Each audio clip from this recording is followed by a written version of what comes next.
नमस्कार, इसके India TV में आप सभी का स्वागत है और मैं हूं आपके साथ भारती लोधी। आइए बढ़ते हैं खबरों की ओर।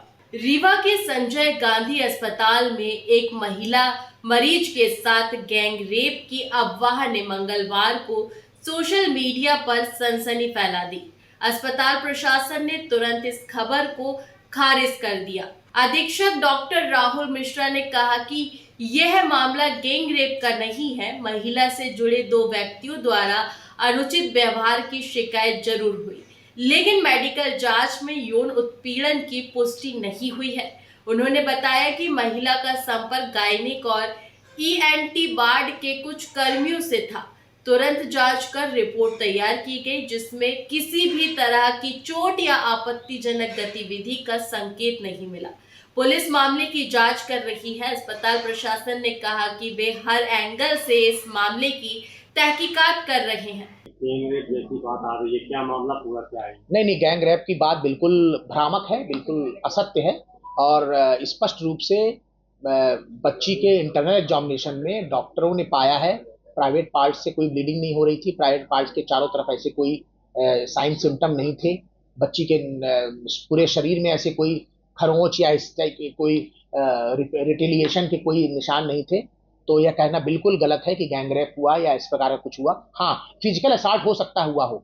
अब चूंकि ये बात कैसे उठी कि सेक्सुअल असॉल्ट हुआ, तो चूंकि जब कोई 1:30-2 बजे रात एक कोई महिला ऐसे आती है, एक बच्ची के साथ आती है, तो डॉक्टर को लगता ही है 10 में से 8 केस में ऐसा होता है कि हो सकता है ऐसा कुछ इसके साथ गलत हुआ हो।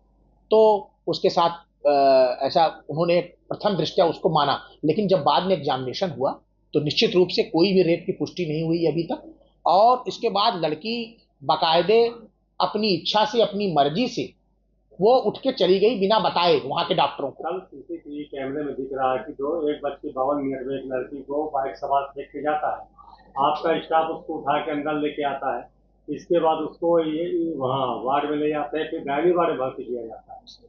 तो ये सब हुआ, ये अस्पताल में इन सबसे ये थोड़ी साबित हो रहा है कि गैंग रेप हुआ है। नहीं तो लड़की और आप तो लड़की गिर भी सकती है। लड़की हो सकता है किसी से मिलने गई हो, वहां पे उसको चक्कर आ गया हो या और कोई बात हुई हो, मारपीट हुई हो। इसमें 3 लोग आपके स्टाफ के प्रबंध यहाँ के, वो तो पुलिस जांच कर रही, पूरा सच सामने आ जाएगा। पुलिस को हमने जांच पूरी सौंप दी है। जैसे हम लोग को संज्ञान में आया कि ऐसी कोई घटना हमारे परिसर में हुई है, हमने पुलिस को पूरी जांच सौंप दी है और पुलिस अपना काम कर रही है। और वर्तमान में पुलिस सीसीटीवी फुटेज खंगाले जा रहे हैं और पुलिस महेंद्र तिवारी और ये मनीष जैसे लड़के, इनको हमने प्रथम दृष्टया तत्काल प्रभाव से निलंबित कर दिया है। प्रथम दृष्टया तत्काल प्रभाव से इनको हमने निलंबित कर दिया है। जब ये घटना आपके सामने आई थी उस समय आपने पुलिस को सूचना दे रखी हो? नहीं, तुरंत जैसे हमको पता चला, जैसे ही हमारे प्रबंधन को पता चला कि ये ऐसी एक वहां से रिपोर्ट आई है गायनी विभाग से। हाँ, जब रात को आई तो जो वहां पे casualty medical officer doctor Saurabh Goyal थे, उन्होंने उस समय उसको संज्ञान में नहीं लिया। तो उनको इसीलिए हमने शो कास्ट नोटिस दिया है और संभवतः उसमें एक्शन भी हम लोग लेंगे, जांच कराएंगे कि उन्होंने तुरंत क्यों कार्रवाई नहीं की। इसके बाद जैसे ही एब्सकॉन्ड की सूचना भी आई लड़की की कि लड़की लापता हो गई अपने वार्ड में, तो उसके बाद हम लोगों ने पूरे कागज खंगाले और कागज मिले तो तुरंत हमने पुलिस को सूचित किया। जो आपके दस्तावेज बता रहे थे उसके साथ असॉल्ट हुआ, ऐसा पेपर में नहीं, दस्तावेज में ऐसी पुष्टि नहीं हो रही है कि उनके साथ कोई ऐसा रैप की पुष्टि हुई हो।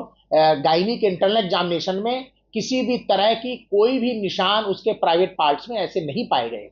अभी उसकी माँ भी भर्ती थी और बच्ची को माँ का दूसरी माँ अपनी बीमारी से भर्ती थी ईएनटी वार्ड में और उसके साथ वो उसकी सेवा में थी। लड़की दोनों गायब हो जाते हैं, ऐसा कि अचानक दोनों की छुट्टी हो गई। नहीं, उनका ऑपरेशन हो गया तो छुट्टी तो एक दिन पहले हो गई थी। जिस दिन की आप घटना बता रहे हैं उसके एक दिन पहले का डिस्चार्ज था, क्योंकि आयुष्मान वगैरह शायद कुछ क्लोज नहीं था या कुछ आयुष्मान का उनका वो था कार्ड का, इसलिए शायद वो रुक गए। छुट्टी तो एक दिन पहले हो गई रिकॉर्ड। कुल मिला के आपका ये कहना है कि उसके साथ किसी प्रकार का दुष्कर्म नहीं हुआ है, ऐसा अभी प्रथम दृष्टया अभी जो इंटरनल एग्जामिनेशन की रिपोर्ट में आया है गायनी विभाग से, उसमें ऐसा चल रहा है। अभी पुलिस की आगे की जांच चल रही है और इस सब तथ्य सामने आएंगे। जो कौन लोग निलंबित जिसको करें निलंबित है एक महेंद्र तिवारी और एक मनीष द्विवेदी। इन दो को अभी प्रथम दृष्टया, चूंकि वो लोग ऐसा पता चला है कि ये लोग कुछ इनके कुछ बात इनकी चल रही थी, तो उनको निलंबित किया गया है।